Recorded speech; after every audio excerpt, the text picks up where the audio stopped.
Olá, novela lover! Você viu a novela ontem? Eu sou o Esdras e este é mais um vídeo do seu canal sobre teledramaturgia aqui no YouTube. Se você é novo por aqui, seja muito bem-vindo. Se também é um apaixonado por teledramaturgia e tudo que envolve este universo, aqui é o seu lugar. Já aproveita, se inscreve no canal para não perder mais nenhum vídeo a partir de agora. O vídeo de hoje eu trago um assunto bem delicado, mas é um tema muito importante, que já foi abordado em algumas tramas, mas raríssimas vezes, justamente por ser muito delicado. Eu vou falar de 5 personagens das nossas novelas que tiraram a própria vida. Aproveitando que a gente está no mês de setembro e aproveitando também a campanha Setembro Amarelo de valorização à vida, eu resolvi trazer esse tema para a gente relembrar que personagens foram esses que tiraram a própria vida. Então é daqui a pouquinho, depois da vinheta, não sai daí.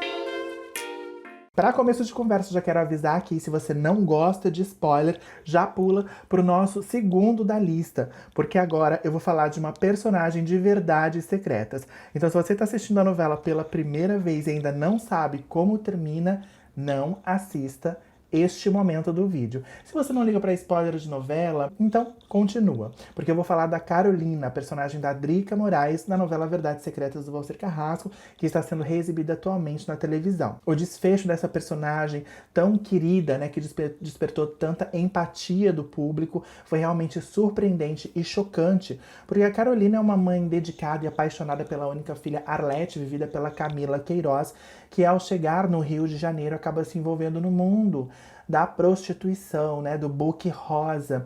E ela acaba conhecendo o Alex, um empresário muito poderoso que fica louco de paixão por ela, mas quando ela põe um ponto final nessa relação, ele não se conforma e aí ele busca formas de ficar cada vez mais perto da Arlete, né, da Angel. Então ele conhece a mãe da Angel, se aproxima dela e faz, assim, uma trama rocambolesca pra ficar perto da menina que ele tá super apaixonado. Ele acaba se casando com a Carolina apenas para ficar mais próximo da sua grande paixão, que é a Arlete. E aí os dois acabam, claro, naquela convivência, se envolvendo, virando amantes e traindo a Carolina embaixo das barbas da pobre coitada. Quando a mãe, que é super ingênua e não fazia nem ideia de que a filha um dia tinha se envolvido no submundo, né, das garotas de programa, e descobre que, além disso, a própria filha tem um caso com seu marido da pior maneira possível, porque ela flagra os dois na cama, né, em pleno ato sexual, ela não pensa duas vezes e comete essa grande loucura que é tirar a própria vida. A gente sabe desde o início da novela que vai acontecer ali um crime, um assassinato, alguma coisa do tipo, porque a gente vê desde o primeiro capítulo a Carolina manuseando uma arma, limpando uma arma, que é herança do seu pai, que era militar, enfim. Mas a gente fica na dúvida, quem é que vai matar quem? Será que a Carolina mata o Alex? Será que o Alex mata a Angel? Será que a Angel mata o Alex? O que é que vai acontecer? E quando a gente vê a Carolina tirando a própria vida com um tiro na cabeça, a gente realmente fica assim, ó, apavorado, aterrado com aquela cena. Então, a Carolina é a primeira personagem de telenovelas que tirou a própria vida. E o segundo personagem, então, é o Alexandre, de A Viagem. Vou falar aqui do remake de 94. Na versão original de 74 também houve suicídio, né, do personagem que era vivido pelo Everton de Castro, mas agora, como todo mundo tem mais lembranças, né, da Viagem de 94, onde o Guilherme Fontes fazia o Alexandre, eu vou relembrar ele, que é um cara que vem de uma boa família, mas enveredou ali pelo mundo da marginalidade. Ele acaba cometendo um assalto, né, um roubo junto de um assassinato, e quando ele pede ajuda do seu irmão Raul, feito pelo Miguel Falabella, e do Theo, que é o cunhado dele, vivido pelo Maurício Matar, os dois acabam denunciando ele para a polícia, entregando ele para a polícia.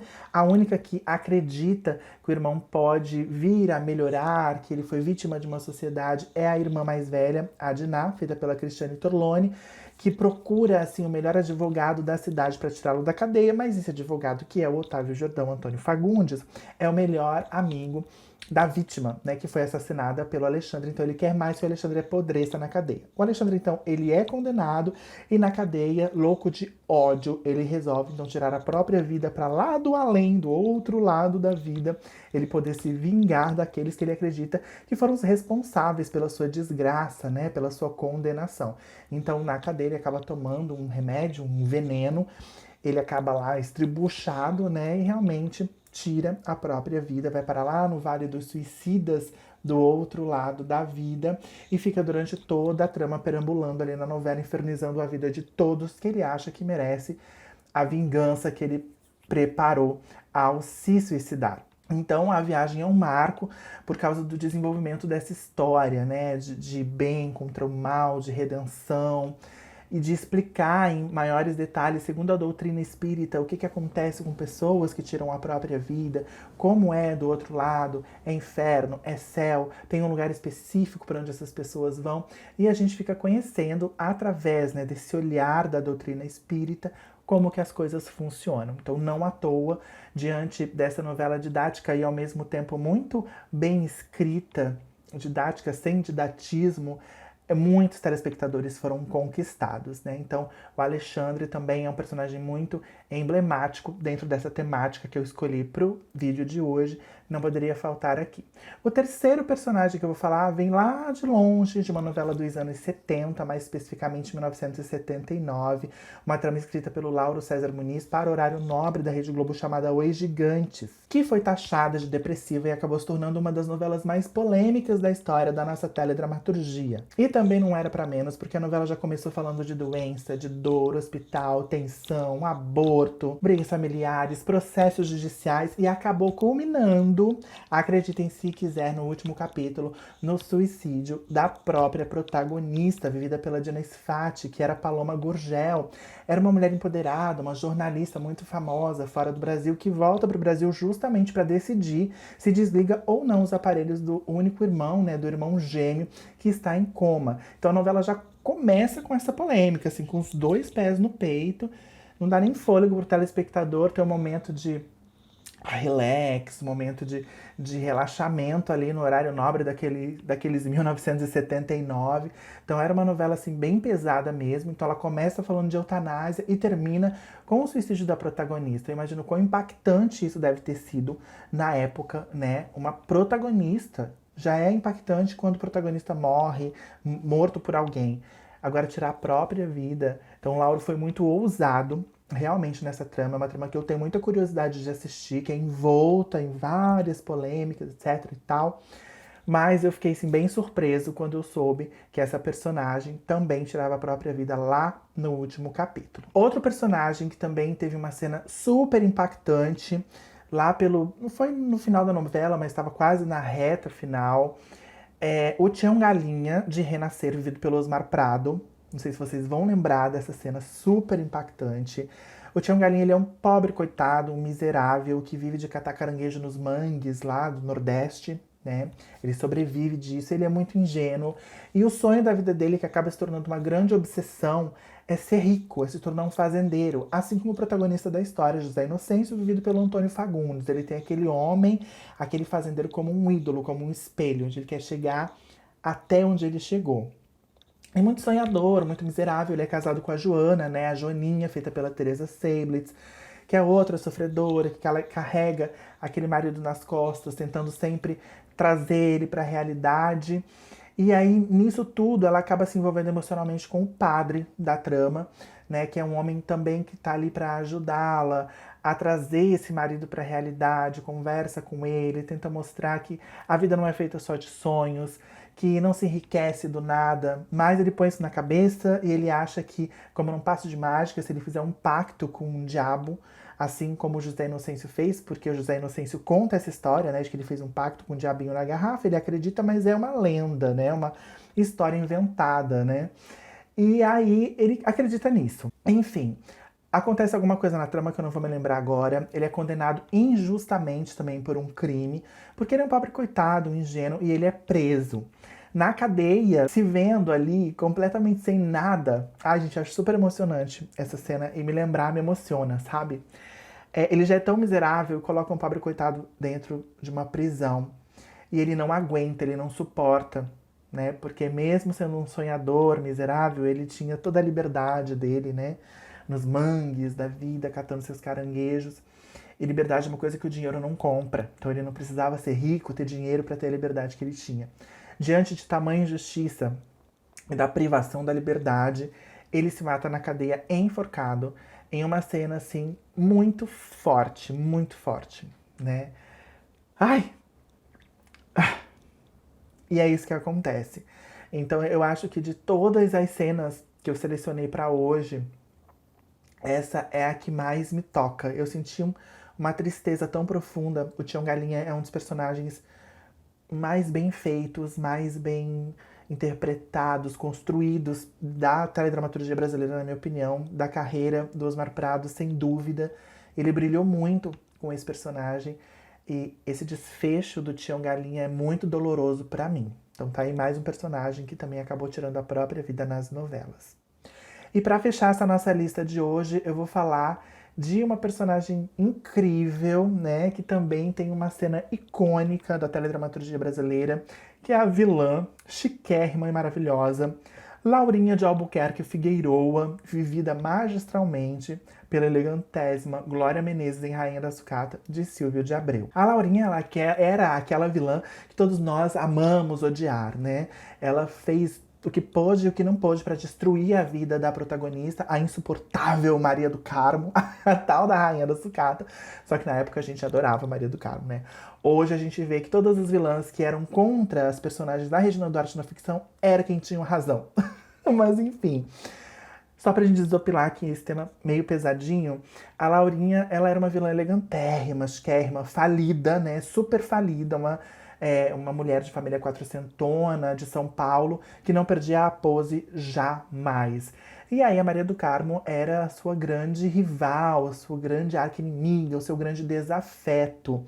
E aí, nos últimos capítulos da novela, não no último, mas nos últimos, enlouquecida de ódio da Maria do Carmo, depois de já ter perdido tudo, né, toda a dignidade, além do dinheiro, a dignidade, a Laurinha, ela decide que ela vai acabar com a vida da Maria do Carmo, custe o que custar, né? Vai acabar com a vida da sucateira ordinária.